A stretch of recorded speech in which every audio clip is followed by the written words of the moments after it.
주진우의 이슈 해설. 주진우의 이슈 해설. 구독, 좋아요, 알림 설정 부탁드립니다. 안녕하세요. 주진우 의원입니다.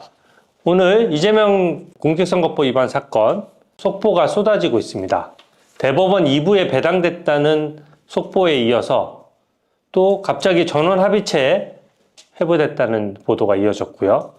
또 선관위원장인 노태학 대법관은 회피 신청을 했다. 이 보도가 있었고 첫 심리기일이 열리고 있다라는 이제 속보까지 떴습니다. 이게 속보가 여러 개 뜨니까 그 의미에 대해서 기자분들은 물론이고 국민 여러분들께서도 좀 쫓아가기 힘드실 건데요. 제가 오늘이야말로 제 약간 해설의 진수를 보여드릴 수 있는 기회인 것 같습니다. 제가 이 속보별로 어떤 의미를 갖는 것인지 좀 자세히 말씀을 드리겠습니다.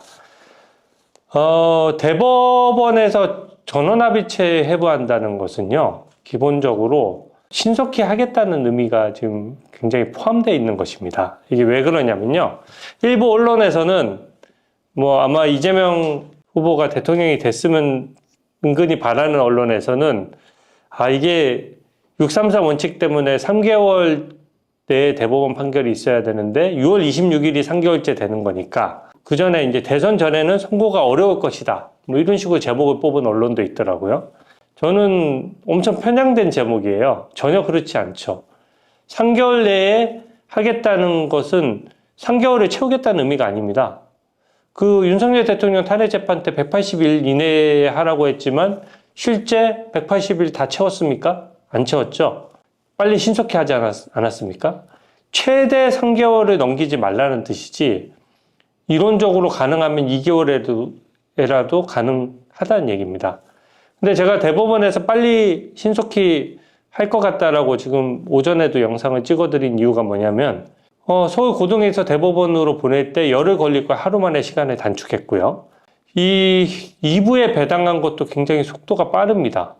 근데 이게 그렇다고 해서 대법원이 원칙을 어겼느냐? 전혀 그렇지 않은 것이 이 사건은 원칙이 공직선거법 위반 사건은 모든 사건에 우선해서 심리하는 게 원칙이에요.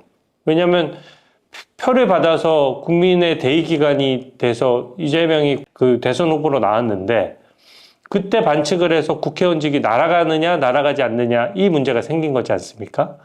그러면 민주적인 대의기관으로서 국민을 대표할 수 있는 권한이 있느냐 없느냐 하는 문제는 가장 신속하게 판단을 내려줘야 되는 겁니다. 자격 없는 사람이 국민을 대표하면 안 되잖아요. 그러니까 모든 사건에 최우선적으로 하도록 공직선거법 규정에 명시가 되어 있는 것이죠. 그러니까 2부에 배당이 된 것이고요. 저는 사실은 소부에 조금 더 가지고 있다가 결국은 전원합의체로 갈 줄 알았어요. 근데 보통은 전원합의체로 가는 경우는 총 3가지 경우가 있습니다. 첫째는 2부에 그 대법관이 4명이 있거든요. 아까 속보에 보시면 박영재 대법관이 주심이라고 하잖아요. 그 4명의 재판관의 의견이 서로 갈릴 경우 전원합의체로 회부됩니다. 또 심리를 했는데 대법원 판결이 바뀌어야 될 필요성이 있는 경우, 그런 경우에도 전원합의체로 넘어가거든요. 그 외에 대법원장이 국민적인 관심사나 사건의 중요도나 여러 가지 사정을 고려해서 직권으로 전원합의체에 회부를 할 수가 있는 겁니다. 근데 이게 보통은 소부에 있는 상태에서 몇 번 더 소부 대법관들끼리 논의한 다음에 이거는 의견 일치가 안 되면 전원합의체로 넘기자라고 하면 소부에서 일단 1, 2주를 끌 수가 있거든요. 근데 그거를 안 한 겁니다. 소부 어차피 지금 제가 보더라도 소부에 4명의 대법관을 가지고 어떤 의견을 결론을 내놓으면 이게 무죄로 확정이 되든 유죄 취지로 파기 자판이 되든 유죄 취지로 파기 환송이 되든 승복하기가 어렵거든요. 그러니까 이거 어차피 소부에서 판단할 사안이 아니라고 본 거예요. 근데 그 결정이 매우 신속하게 이루어졌다는 겁니다. 만약에 내가 대선 전에 선고할 의사가 전혀 없다. 대법원 자체에서 대선 이후에도 만약에 이재명이 대통령이 됐을 때 더 이상 재판을 멈출 생각이라면 이렇게 빠르게 할 필요가 없죠. 소부에서 논의하도록 뒀다가 소부의 의견의 일치 여부를 보고 소부 의견을 들은 다음에 대법원 전원합의체에 넘겨도 늦지 않거든요. 근데 대법원 전원합의체에 불과 몇 시간 만에 바로 넘겼다는 것은 원칙대로 소부에 회부하자마자 모든 대법관들의 의견을 대법원장이 들은 거예요. 그래서 대법관들의 의견을 다 종합해서 대법원장이 결단을 한 겁니다. 이것은 전원합의체에서 판단을 해야 어떤 결론이 나든지 국민들에게 설명이 되고 승복이 되고 또 법리적으로 정리를 해줄 수 있다. 이런 거고요. 1심과 2심의 법리가 완전히 달랐기 때문에 이것은 법원의 신뢰 문제하고도 또 관련이 되거든요. 판사들이 재판하는데 1심 재판부도 수십 년간 재판한 사람들이고 2심 재판부도 수십 년간 재판한 사람들인데 어떤 재판부에 걸리느냐에 따라서 들쭉날쭉하면 안 되지 않습니까? 근데 이 사건은 이상하리만큼 1심과 2심의 결론이 완전히 달랐어요. 그러니까 대법원이 가장 신경 쓰는 부분이 이런 부분이거든요. 여러 재판부들의 법리적인 의견이 정면으로 충돌했을 때 그것을 신속히 해소해 주는 것. 그게 해소가 돼야 이번 대선 국면에서도 어디까지가 허위사실 유포고 어디까지가 허위사실 유포가 아닌지 알 수가 있죠. 지금 국민의힘 후보가 됐든 민주당 후보가 됐든 경선 과정에서도 서로 공방을 주고받거든요. 근데 그 과정에서 어디까지가 의견 표명이고 어디까지가 사실 적시입니까?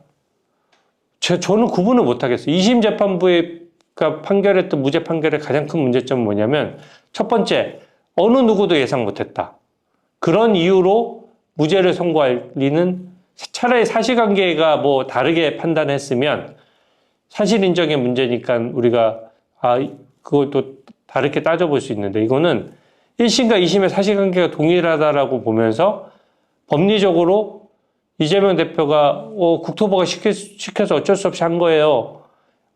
백현도 옹벽 아파트 제가 한 게 아니에요. 라고 했던 부분을 단순한 의견 표명으로 본 거거든요. 그러면 그런 류의 질문에 대해서는 이제는 마음껏 거짓말 하라고 이제 판에 깔아준 격이지 않습니까? 그런 이유로 무죄가 날 거라고 생각한 법조인이 한 명도 없어요. 제가 쭉 다 스크린 해봤는데 좌파 성향의 법조인들조차 민변 변호사조차도 그렇게 예상한 사람이 아무도 없습니다. 그만큼 독특한 판결이라는 것이고 그랬을 때 뭐가 뭔지 모르게 된 거예요. 이번 대선 여러 가지 질문을 받았을 때 후보자 입장에서는 어디까지 얘기해야 되고 어디까지 얘기하면 안 됩니까?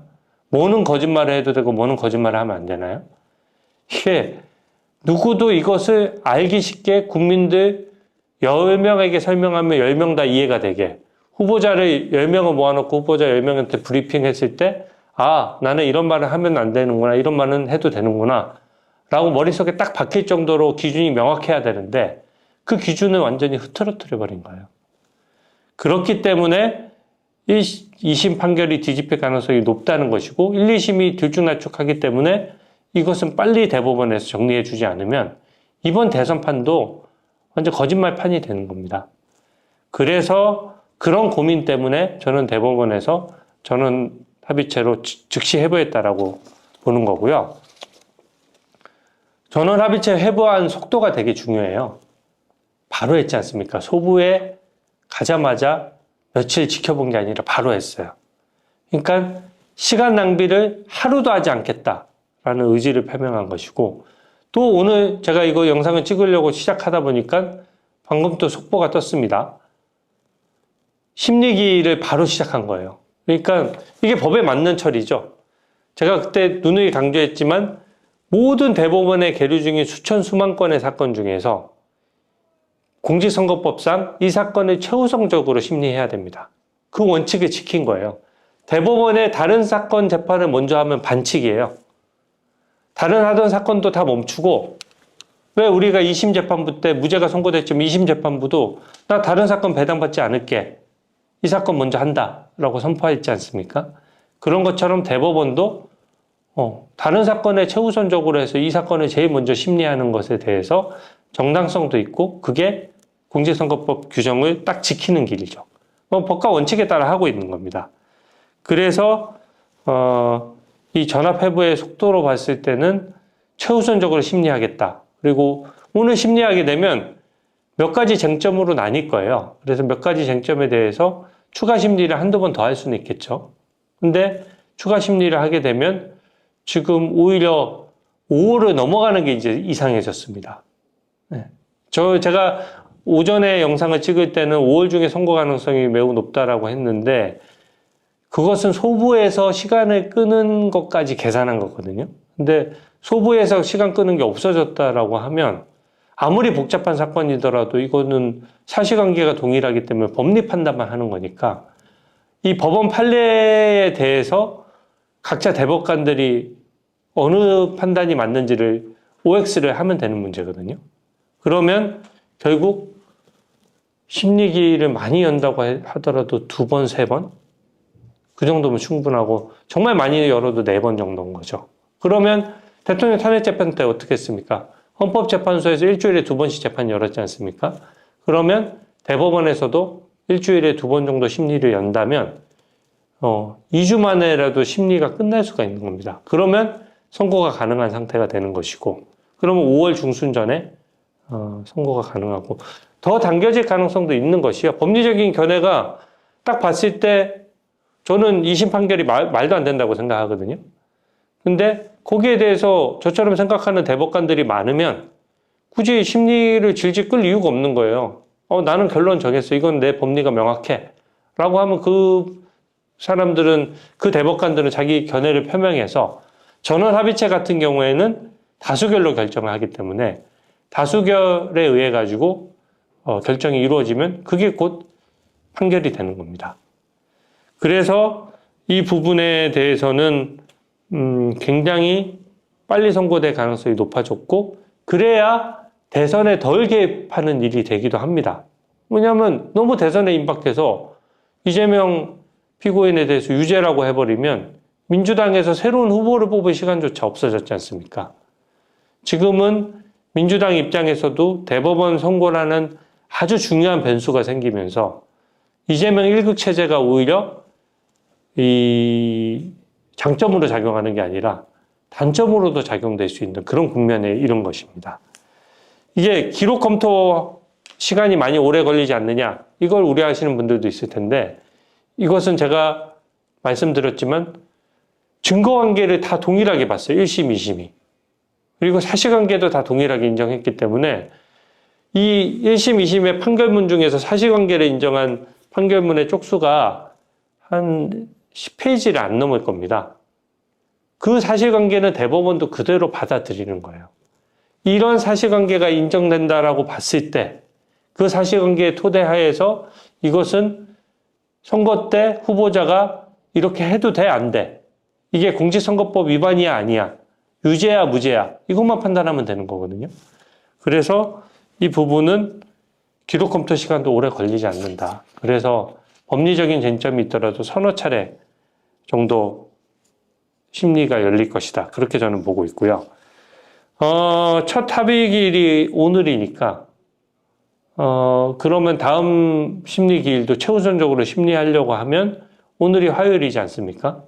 목요일에 심리할 수도 있는 것이고 오늘 쟁점과 관련돼서 조금 더 검토할 게 있으면 금요일이나 다음 주 월요일 정도로 넘어갈 수도 있는 것이죠.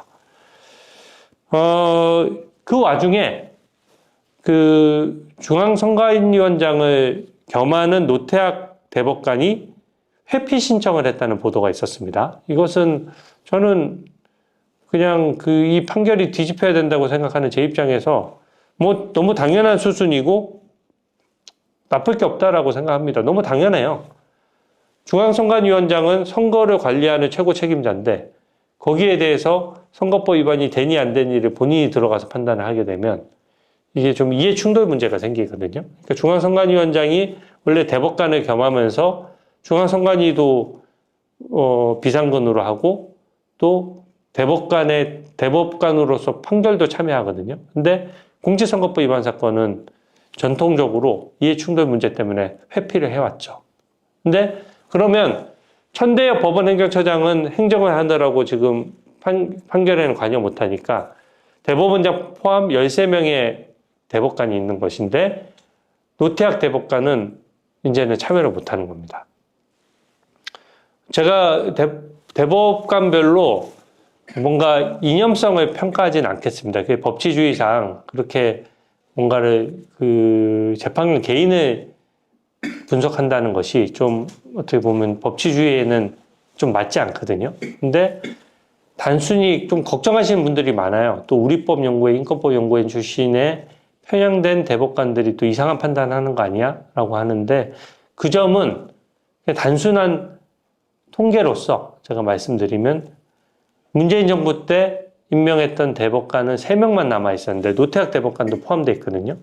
그러면 노태학 대법관 1명은 빠지게 된 것이고요. 문재인 정부 때 임명된 대법관 2명, 그리고 윤석열 정부에서 임명된 대법관 10명으로 구성되어 있고, 이 10명의 대법관은 중도 보수로 대부분 분류가 됩니다. 중도에 가깝죠. 그러니까 그 법관으로서 훌륭한 어떤 품격과 실력을 갖춘 분들을 주로 임명을 해왔고, 이념성을 좀 배제해왔기 때문에 뭐 무조건 보수 편든다 이런 건 아니지만 기본적인 성향으로 분류할 때는 중도 또는 중도 보수로 보는 것이죠.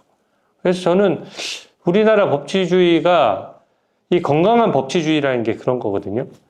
한쪽이 튀고 한쪽이 반발을 하면 다른 쪽이 반대편으로 반발을 해서 중심을 잡는 게 이 상권분립 원칙이고 건강한 법치주의고 건강한 헌법체계거든요. 저는 이런 법치주의의 회복력이 지금 발동되는 순간이라고 평가합니다. 대법관들이나 이런 사법부 입장에서는 우려가 많을 거예요. 우리나라 법치주의가 무너지게 되면 사법부도 존립의 기반을 잃는 것이거든요. 그러니까 사법부의 독립을 지키고 우리나라 법치주의를 좀 지켜내기 위해서는 원칙적인 처리가 필요한 것이죠. 그리고 견제와 균형 원리가 필요한 겁니다. 그런 면에서 민주당이 요새 폭주한 장면들이 저는 대법원의 반발력을 지금 가져왔다 이렇게 생각합니다. 이제는 뭐 이번 대선에서 이재명 후보가 벌써부터 대통령 된 것처럼 행세하고 민주당도 벌써부터 오만하게 행세하죠. 그러니까 저번에 말씀드렸다시피 이재명에게 아부하는 법안도 막 내놓고 그 다음에 그 대통령 내란 사건을 재판 중에 있는 지기현 재판장에 대해서도 협박성 발언을 서슴지 않습니다. 징계해야 될 사안이라는 등 그 재판부의 독립성을 침해하는 발언을 민주당 정치인들이 대놓고 하고 있어요. 그게 사법부의 이 반발력을 더 심화시킬 수 있다. 저는 그렇게 생각하고요. 처음에 왜 이재명 피고인이 2심 판결을 앞두고 나서는 자기들 의원들한테 엄명을 내렸잖아요. 사법부를 자극하지 마라. 직접 비판을 삼가해라. 원래 당연한 거죠. 법치주의라는 게 재판부를 직접적으로 공격하는 경우가 어디 있습니까? 근데 그러니까 재판부 판사 탄핵 얘기를 하다가 판사 탄핵 얘기가 쏙 들어갔거든요.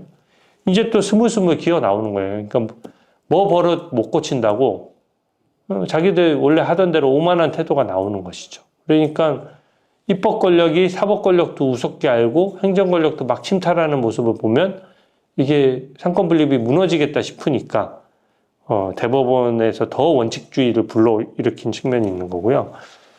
이재명 피고인이 얼마 전에 증인으로 그 대장동 사건, 남의 사건이 아니잖아요. 본인이 그 시장으로서 다 결정한 사건이고 그걸로 인해서 몇천억의 수익이 1000배 수익이 민간업자한테 돌아갔거든요. 7억 투자한 사람이 7천억 받아갔어요. 쉽게 얘기하면.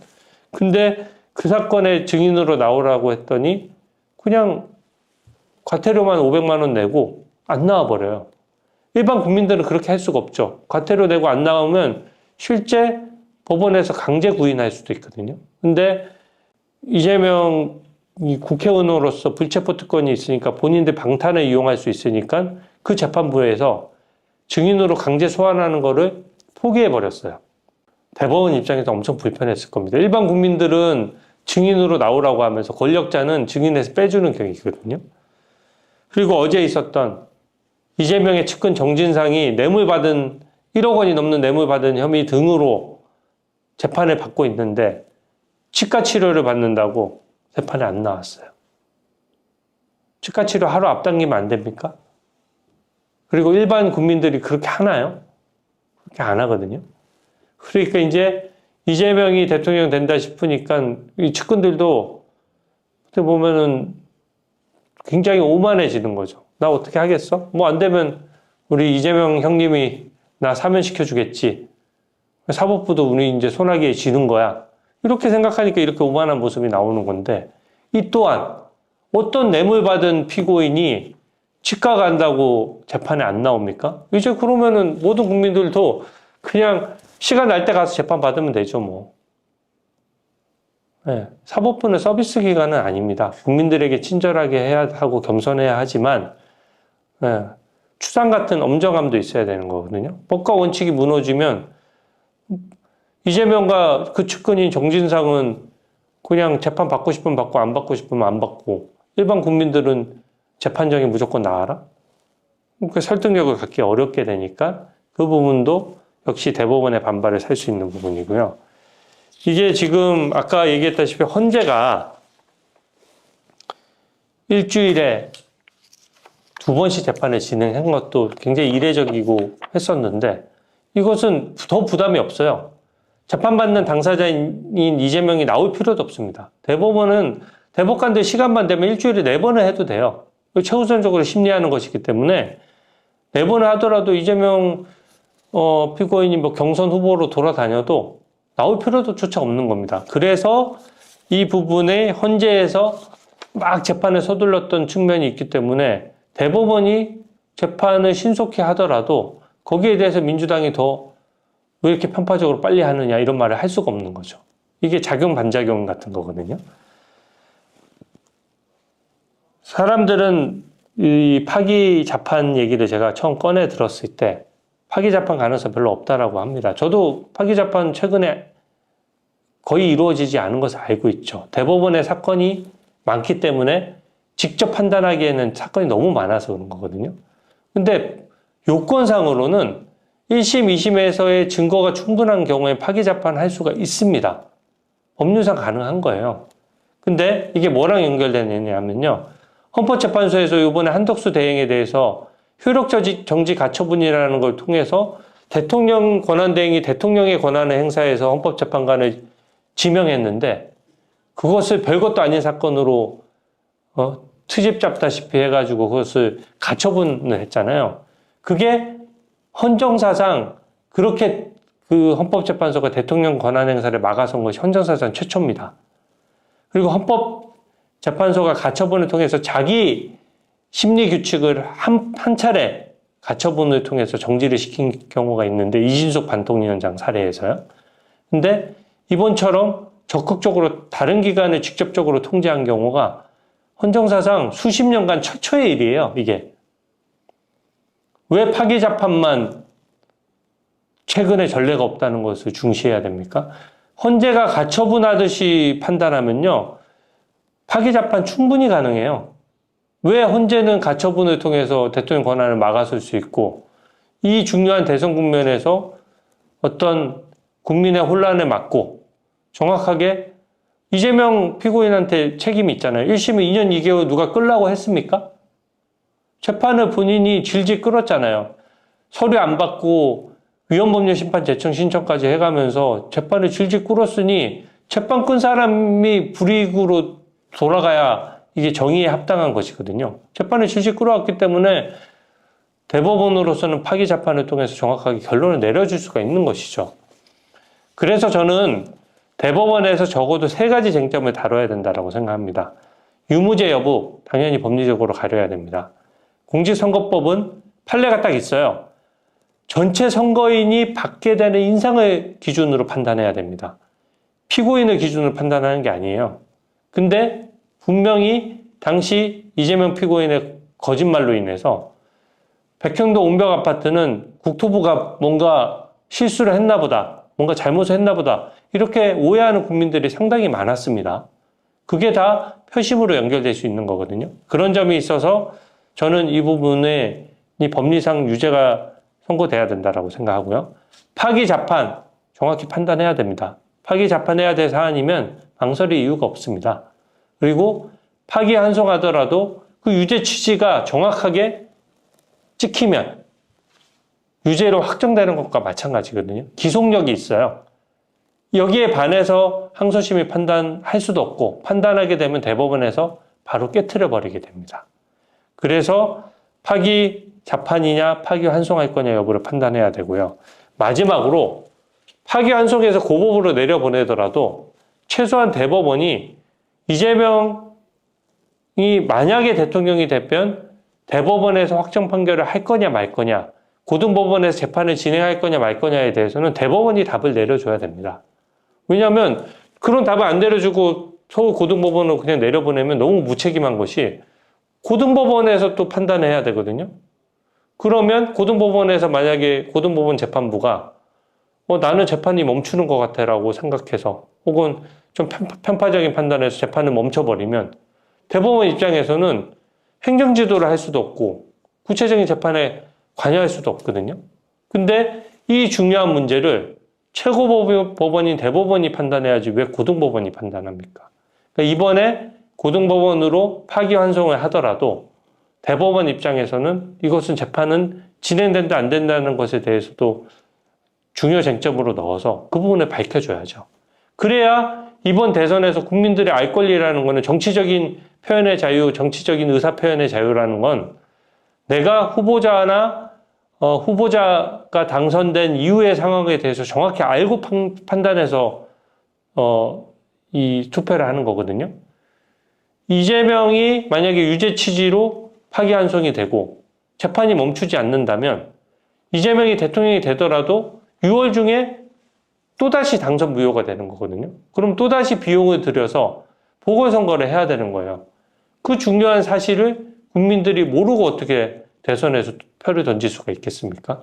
그래서 대법원이 파기 재판을 하든지 유죄 취지로 파기환송을 할 때는 분명히 그 선고 시점에 대한 답도 내놔야 된다. 이런 거죠. 그래서 저는 이 부분에 대해서 대법원 전원 합의체에서는 이렇게 다 모든 게 논의가 가능하거든요. 저는 논의해 줘야 된다라고 생각하고 논의할 것이라고 믿습니다. 네, 오늘 속보가 많다 보니까 제가 종합해서 해설하다 보니까 좀 길어졌는데요. 오늘 해설은 이것으로 마치겠습니다. 감사합니다.